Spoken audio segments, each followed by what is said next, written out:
Australia Post parcel business gives us an excellent guide. But Paul Graham, Australia Post Chief Executive, has the problem of the accelerating losses in its letters business, which, if not addressed, could see the government and we as taxpayers forced into a massive bailout.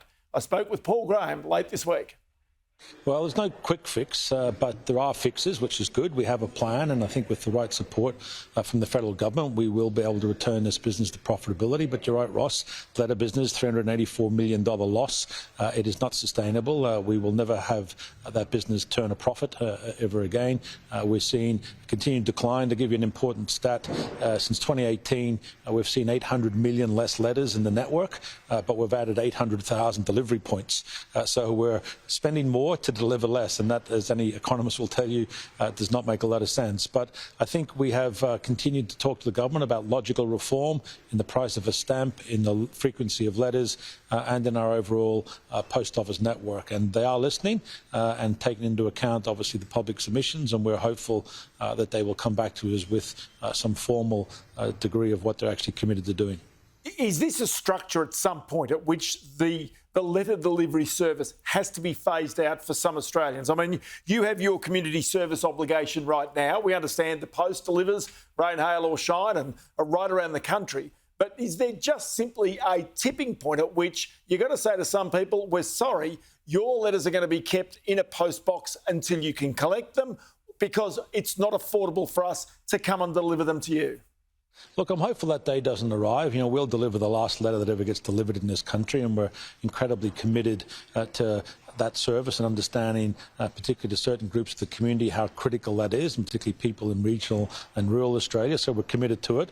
But people don't want the letters and don't expect the letters 5 days a week. But unfortunately, the 1989 Postal Act that regulates letter delivery tells us we have to deliver 5 days a week. So we're looking for the government to accept logical reform that will see the letter service diminish in relation to the volume decline. Obviously, there's no point going down a street 5 days a week and walking past every household if you've only got a few letters to deliver. But that will take some time to come, but we do see an acceleration of letter volumes in the next 5 years. So we think another 50% decline in the next 5 years. And therefore, it makes sense for us to propose to the government logical reform that will see the reduction in letter services align with the reduction in volume. But what we're able to do then is work with our posties and have them rebalance that with more parcels, and therefore increase and enhancing our parcel delivery service, which is really what our customers are telling us is the most important thing to them. And just tell me, when you're dealing with unions, how easy is it in the negotiations to have people who traditionally delivered very small parcels and letters to go and delivering more bulky goods, and the parcels they're now delivering? Yeah, look, it's always a challenge to create any sort of change. And Australia Post has been operating the same way for millennials. So when we talk to our frontline team members around the changes that we're seeing, we have launched a really clear program and strategy called Post 26. Part of that is what we call the AP Way, which is really calling out to our frontline team members and everyone at Australia Post, look, that the world has changed and we need to change with it. A lot of that we can do ourselves, and it's complete within our own gift to be more efficient, to drive better service, to invest in our technology. But there are points under the regulated act in which we operate under that are only the gift of the government. So getting both of those on board is going to be critical to us. But we've been very proactive with the unions to date. They've supported us. They understand that the world is changing.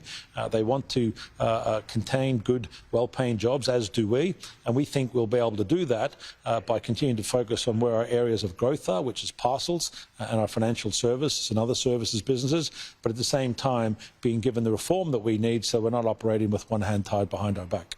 Can I just take it back to that community service obligation for a moment? Because the costs there grew to $442 million over the past year, up by almost 27%. Now, 27% is way, way above inflation.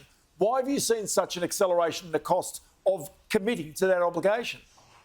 Well, a number of things at play there. One, obviously, we've seen wages go through. We granted our frontline team members a 6.1% wage increase, so that flows straight through to impact that bottom line. We've also seen other inflationary costs, energy, fuel, etc., kick in. At the same time, we've seen a decrease in the volume, so it's costing us more. We're having longer journeys, delivering less, and therefore less revenue.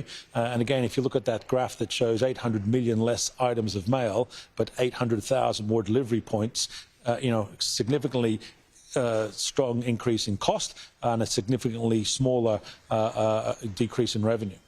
Okay, so then take me to that parcels business. You're the best litmus test, I reckon, in town in regards to the retailers' health and also the confidence of the consumer. Have they changed their habits? Are you seeing this through your network right now? Yeah, we are seeing change in habits. Our business has held up pretty nicely in the last 12 months. We saw, some small growth, but nonetheless, our base has held pretty strong, which we're happy about. But we are seeing consumers continue to shop at the high end. So for those special occasions, those special gifts, high-end retailers still seem to be holding their own. But now we see them actually shopping at the lower end of the market. So it's that mid-tier retailer who seems to be the one that is suffering most, where the consumer doesn't want to pay that price and is shopping around more. We also see consumers, rather than visiting their traditional 2 or 3 websites, now jumping on 6 or 7 websites to try and see if the same product's available at a lower price or to get a first-time coupon and discount. And we're also seeing consumers hold back their money and look at more for these cyber events. Paul Graham, as always, good to chat to you. Many thanks for your time. Thanks, Ross. All the best. Cheers.